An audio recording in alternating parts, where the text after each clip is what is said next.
Hey girl, real quick. I'm so excited about the new habit-based fitness app I just launched, and I want to invite you to come check it out because I know it will finally help you stay consistent and see and feel results. The programming was created with you in mind. Come get a free 7-day trial inside of the Training for Life app at trainingforlifeapp.com. I can't wait to see you in there. Okay, let's get into the show.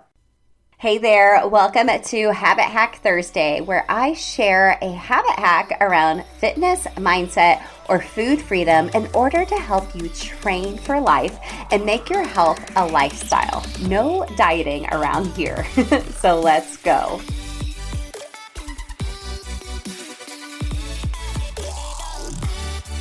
Hey friend, welcome to Habit Hack Thursday. I'm really excited. This week I just completed my 12-week progressive overload program, Thrive, and it's been so life-changing for me as I started each phase and challenged my body and my mind. But it was first a mind trip because as I really settled into my programming, I felt a little fluffy.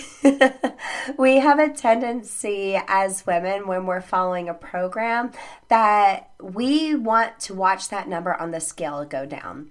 And I promise when you're following a strength training program, you're not getting bulky like a guy. Like we do not have nearly as much testosterone to bulk up like the guys in our life, but more than likely, you're gaining muscle while losing fat at the same time. So the scale might be going up a little or not moving at all. And there's a reason why you might be feeling a little fluffy, as I like to say, when you are starting to strength train, especially every 4 weeks if you're following a program like I do, where you're phasing, you're challenging your muscles in different ways. The first is water retention. Okay, so strength training, especially when you're doing like a really heavy session, it can cause your muscles to retain water. So this is part of your body's natural repair process, really, as it works to recover from the stress of the workout. And the water retention can make your muscles feel a little puffy or fluffy within, right after a workout for like a couple hours after. Next, a reason why you might be feeling fluffy is muscle inflammation, okay? Lifting weights creates just tiny little tears in your muscle fibers, which is a good thing because it stimulates growth, right? We want to grow those muscles. It's really challenging for us as women, but it can be done. And as your body repairs those fibers, inflammation can occur, and it's a temporary increase or feeling swole after your workout, as my husband likes to say.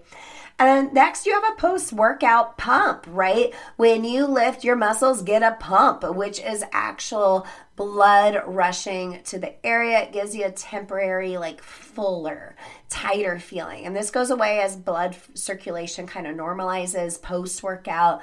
But during the time, you might be feeling a bit bigger or fluffier. Now, my first couple of months of Thrive was focused on gaining muscle. And I have to tell you here, being completely transparent, it took me probably closer to 15 weeks versus 12 to complete Thrive because of the holidays and because of sickness and just kind of feeling poopy in my luteal phases, to tell you the truth as well. You can't get behind with this program because I have you that you're going to get behind and life's going to happen built in there. Okay, so just being transparent with you.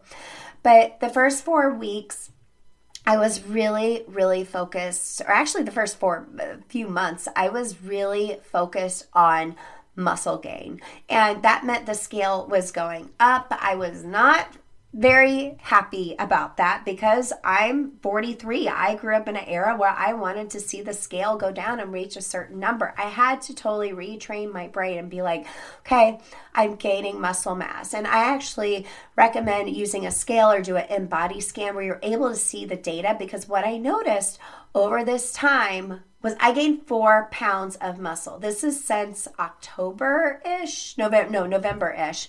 I've gained 4 pounds of muscle, which is insane for women. That is a big deal. And my fat went down. So that immediately made me feel so much better. Now I'm in a fat loss phase. So what I'm doing is I'm working within a healthy calorie deficit, considering the movement and exercise that I do every day, and focus on high protein to help lose the fat and support and continue building muscle mass. Okay, this is a long-term game. So I had to really change in my mind when I started feeling fluffy and be like, okay, this is what's happening. Your first 4 weeks, your body is just adapting.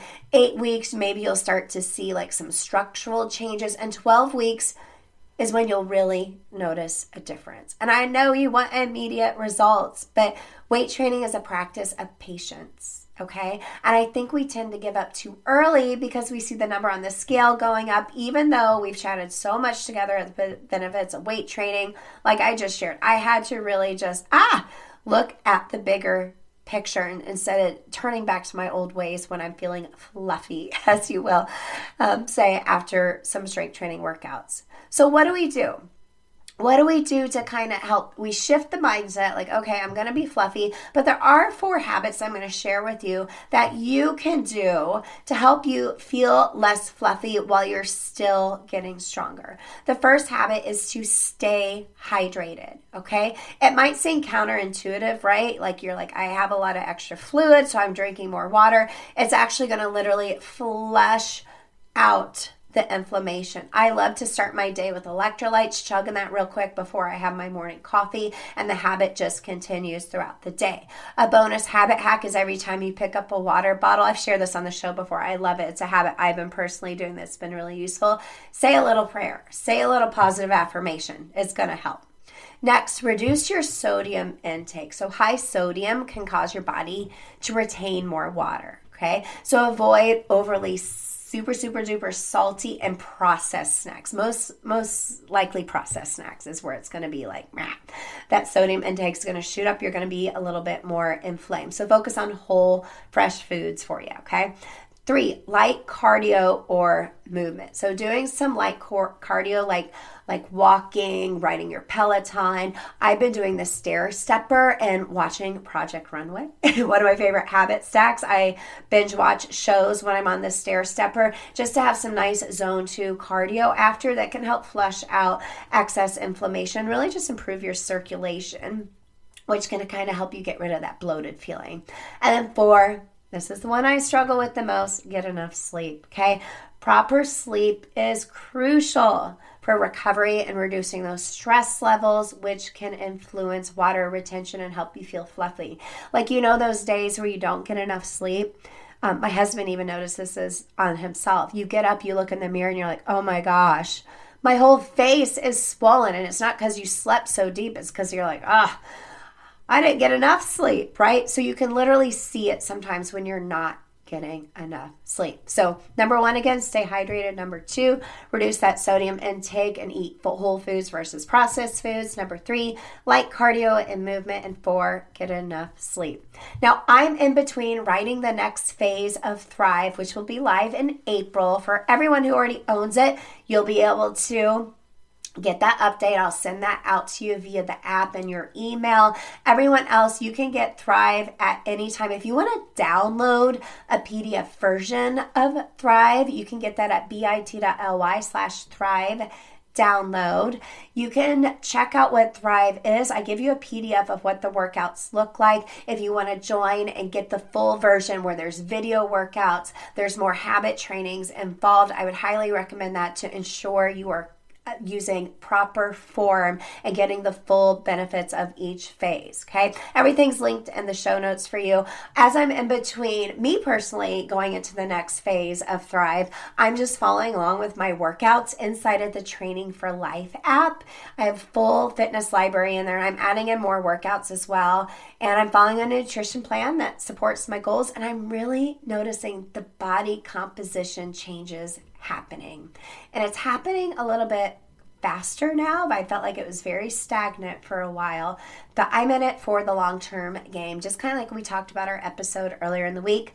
Strength training is like a health 401k for yourself. It's a long-term investment and a practice of patience as well. So stay patient, keep following a program like Thrive, and focus on how your body composition is changing. If you're feeling fluffy, use those habits that I helped today, but most importantly, change your mindset that this is all about training for life, and it's not going to be overnight, but it's going to be so worth it.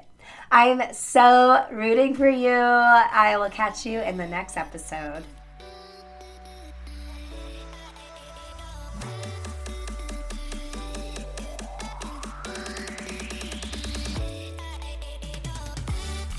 I am so proud of you for listening to another episode of Habit Hack Your Health. I don't want you to just feel inspired, but I want you to go take action. To help you do that, go grab a free 7-day trial inside of the Training for Life app. This is habit-based fitness programming that you won't find anywhere else. A full fitness library with workouts programmed around what we need as midlife moms, and habit trainings and accountability community to help you stay consistent no matter what season of life that you're in. Go to trainingforlifeapp.com to start your free 7-day trial, and let's start training for life together.